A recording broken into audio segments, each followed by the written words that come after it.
Hey, how you guys doing? I'm Alex. So the Monster Hunt earn a free monster tank. I believe that this is actually kind of like a hero tank thing as well, but it's kind of different. I'm actually wondering, are they done with the hero tank? Was that British tank, was that the last of it? Somebody even told me that that wasn't even a hero tank. They told me it was just a like a centennial. It was for the 100 years of tanking. Um, so yeah. Anyway, so you guys basically are gonna get the chance to earn these three tanks, which I was gonna go ahead and tell you guys what I want to do with this. So the OI, which is a tank that is absolutely devastating. It is a tier 6 monster. Has a 105 millimeter derp cannon that can do like basically almost 400 damage per shot. Now they nerfed the hell out of this on the PC because it was just so OP. The tier 5 version of this has the same gun. Now I don't know exactly. I've never gone down the line, but I do like the paint job and I like the really cool Japanese writing on it. So that's the one I actually want to earn, but I think I'm gonna go ahead and buy the Revenant Craft Panther, which is based on the comic book, the same as the I think it's the Snakebite. And I really love the way it looks. It's so authentic looking. Look at the stuff. I love the painted numbers on it. I want them to give that to us. I really do. I would love to have my number of choice on the side of my tank. I don't want to have well, let's just say like Hell on Wheels, which was I don't want to disgrace, you know, a real tanking crew. I'd like to have my own sayings. Or how about this one? Give us the ability to put numbers on our turrets like this, and allow us to put our clan emblems on our tanks like they do on the PC. That would be awesome. I'd also like to see the ability to have our crews, if we're playing a German tank, speak German, American for American, Japanese for Japanese, and of course Russian for Russian, and vice versa. So let's go ahead and talk about how you earn this. Basically, what it says here is that this can only be purchased, this KV5, which has a dragon scale paint job, which is pretty cool because it kind of fits the KV5. Although, if you guys know the secret, the R2 and D2 in the front of it, you can just blast them.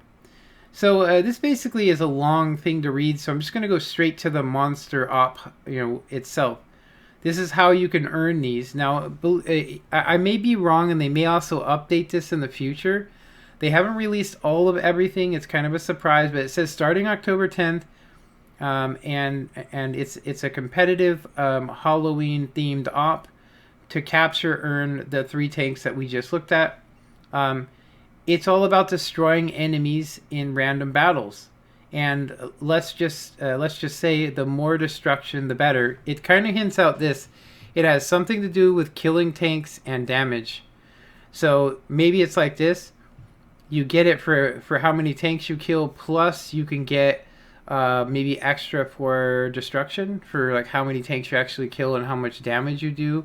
Or maybe they go hand in hand, because I mean usually if you get a kill, that doesn't necessarily mean that you did the damage. So it's kind of hinting it could be either or both. Now they do kind of go and say that this monster mash op, I don't actually understand it at all. I don't want to butcher it, but from what I'm getting from it is that as the well, this event's gonna probably start on the 10th.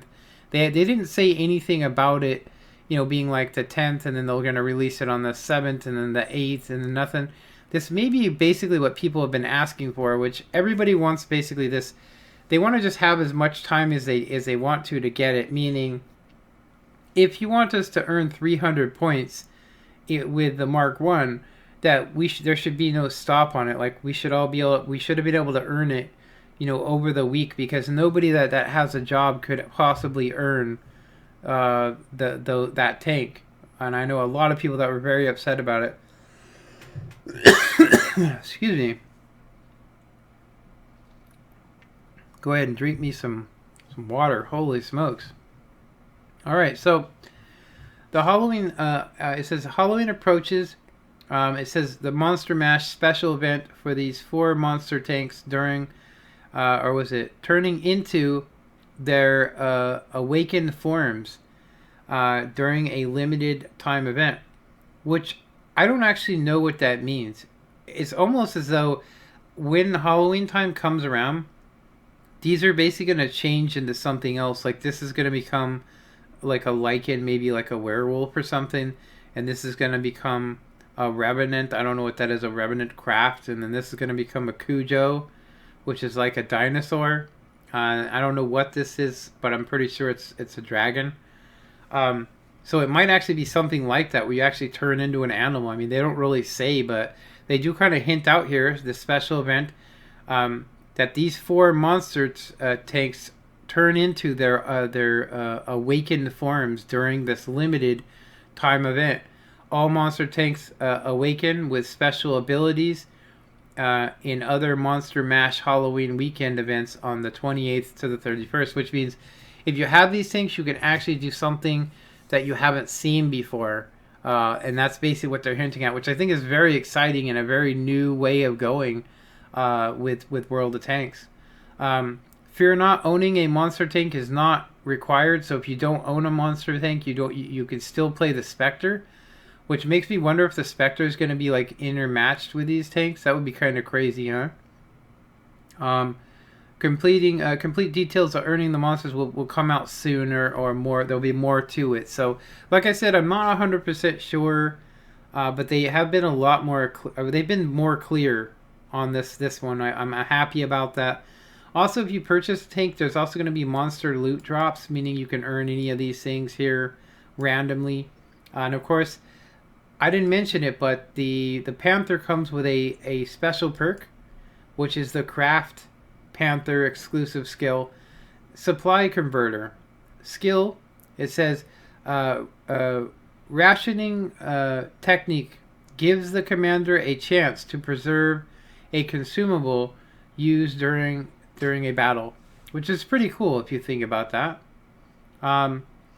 So yeah, there's a lot of stuff we can look at. We can actually look at all the stats. I did want to go ahead and tell you guys that the Revenant is a tier 7, which we're going to go ahead and just look at its stats really quick. And just look at how beat up it is. And it has the skull and crossbones on it. Pretty cool. And it's basically the comic book version of this. I guess it has something to do with the snake bite. So it has a tier 6 turret, which, if you guys don't know, the only reason why I upgraded to the tier 7 turret was because you couldn't mount the top gun on it. This has the top gun, and you can have it on this. And the turret is troll because it's round. It's going to be like the Motherland. Obviously, a tier 8 with its full upgrade is going to just slam this thing, but it also has a raised hatch, which is another reason why people went with the other turret. But I will say, haul down, that this is a better turret. Its armor is exactly the same. It's just the turret is a tier 6, so it's 100, 45, and 45. So, just something to keep in mind. Its view range is nerfed compared to the normal Panther. Also, the engine is 150 horsepower lower, but it does have a higher speed limit. So downhill it can get up to 55, but I'm going to say that it probably is going to do the same as the standard Tiger, which is 42 kilometers. And it also doesn't have the horsepower, but its turret speed is pretty high up there. If this was PC, I would say that this is poor. You need at least 40 to be good, but its turret speed is 38 and its traverse speed is 30, which is pretty average for this tank. But I myself just love the iconic look of it. Like I said, I really want to have the numbers on it, and I really would like to be able to customize for more. Maybe if you use camouflage net, it should add the camo to the tank like this. That would be pretty sweet. And also, how about this? If you add the camouflage net, it can give you moving perks as well, but better in bushes or something. That would be pretty cool. More realistic, I think. So I'd show you all the tanks, but they're all pretty much the same. The Lycan, I wasn't 100% sure whether it was going to come with the autoloader, but if you guys look at the loadout, it's vertical stabilizer, aimer, and vents, enhanced gun drive, and vertical stabilizer, hinting that it's an autoloader. And of course the Cujo, it's basically just an IS-5. Cujo. So to bring you guys to my plan here. Now, I get a little bit of money each month to put towards tanks. Right now, I have saved from the 12 or 14,000 that I had at the beginning of the month. I have 6,000. So I'm actually thinking of this. I want to buy this tank, so I can play in that monster event. And I'd also like to earn the Japanese heavy. Eventually, I'm gonna go down the Japanese line, and they are gonna add in the heavies. But I'd like to have this waiting in my garage. So this is the one I actually want to earn is the Cujo. Seriously, the other tanks really aren't. I mean, I can get this tank. Now this tank actually is slower. The T-71 right now does 72 kilometers, but on PC they nerfed this down to 64, and that's what this does. So it's slower than the normal T-71. So yeah, it's pretty nerfed. Anyway, I've been talking for a really long time. It is an exciting thing. Monster Hunt, earn a free tank, pretty sweet. I hope you guys enjoyed this. Comment, like, and subscribe, and have a good one. Later.